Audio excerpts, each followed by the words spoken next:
Hello and welcome to Yokateki. By the end of this video series, you will be able to determine a required display image size and relative viewing positions for commercial audiovisual applications.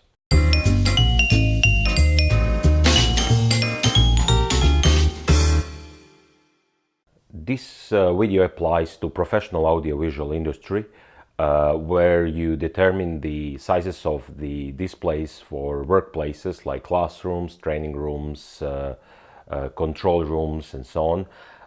The rules in the home industry are slightly different, and I will talk about this later in this video. Obviously, if the size of the screen is small, only viewers that are closer to the screen will be able to read something. Viewers sitting further won't be able to follow the presentation. Is just the biggest screen we can buy the best? Imagine yourself sitting in IMAX theater and someone showing you a presentation on the large screen while you sit 2 meters away from it. Will you be able to read anything there? Even if you are able to see something, will it be comfortable following this presentation for more than 5 minutes? No, definitely there is ergonomics that defines how comfortable we will be watching the presentation or content on the screen for a prolonged period of time. The first thing we need to do is to define the purpose of the space where the display will be located. There are two different categories in professional audiovisual world to define the use of the space. First one is called basic decision making, and the second one is advanced decision making.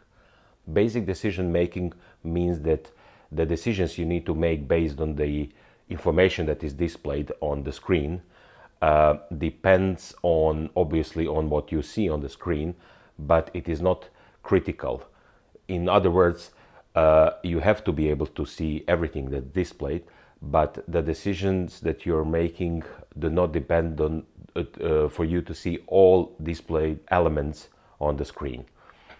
This is mainly used in courtrooms, training rooms, boardrooms, information displays, and so on.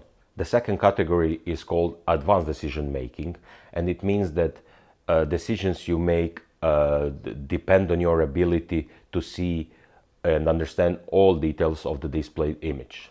Forensic evidence, medical imaging, engineering or architectural drawings, inspection, or art displays. In this video, we will explain how ergonomics affect the required image size. And there are two rules there.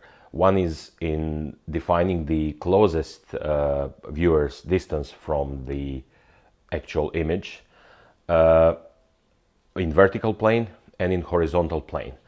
In vertical plane, there is a rule that the top of the image should not be more than 30 degrees angle to the viewer's position.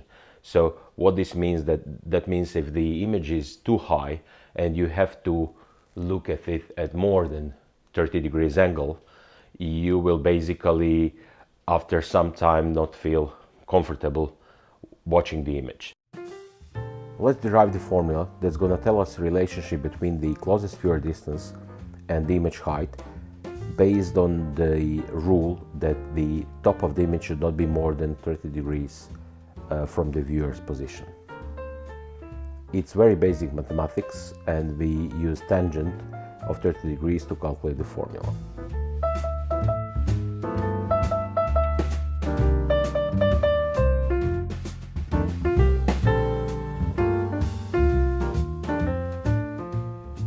The second rule is in the horizontal plane, and rule says that the image you're looking at, any point of the image that you're looking at, should not be at angle which is higher than 60 degrees from your viewing point.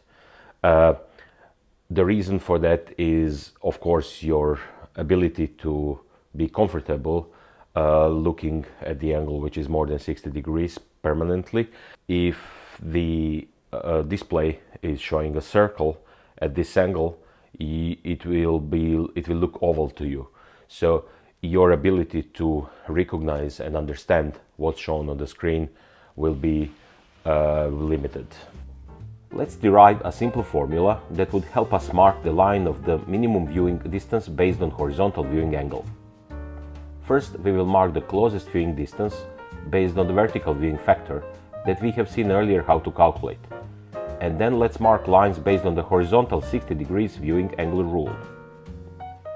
Any viewer that's in the area that's on the left of these intersecting lines, marked red here, can be considered to be within the good viewing area, as both horizontal and vertical viewing rules are satisfied. We can come up with a simple formula to calculate the length of the line of minimum viewing distance, marked here as HD, that is based on the horizontal viewing factor. Using simple mathematics, we get to this formula.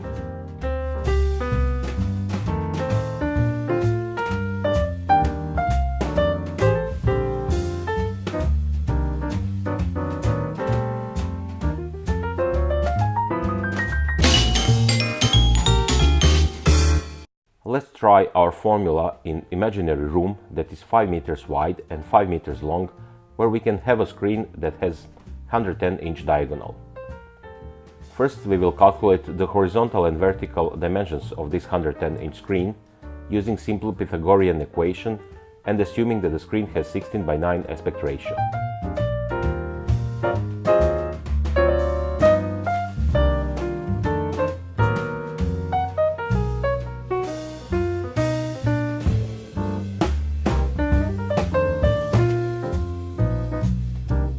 Now, as we know the image height and width, we can use previously derived formula to calculate closest viewer distance based on the vertical viewing factor.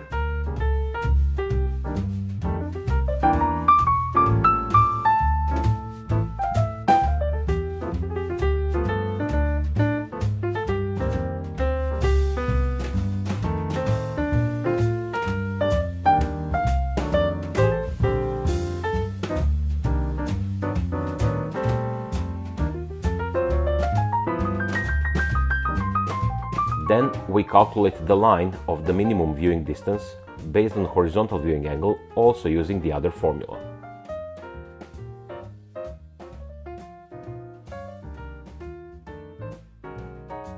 Now, finally, we can mark on the room layout the good viewing area. Sometimes you will have viewer's position identified, and you will have to define the size of the screen that will provide satisfactory viewing experience for all viewers. And sometimes you will have the size of the screen identified or limited by physical dimensions of the room, and then you have to make sure that viewers are placed in the positions so that their viewing experience is satisfactory. The formulas we're creating work both ways. In the upcoming videos, I will show you how to calculate the minimum size of the screen, and this will depend on visual acuity and your ability as a viewer to see the elements, all the elements on the screen. We will also analyze the advanced decision making and how it affects the size of the screen and the viewing positions. Thank you for watching Yokateki. Please don't forget to subscribe. See you in the next video. Bye.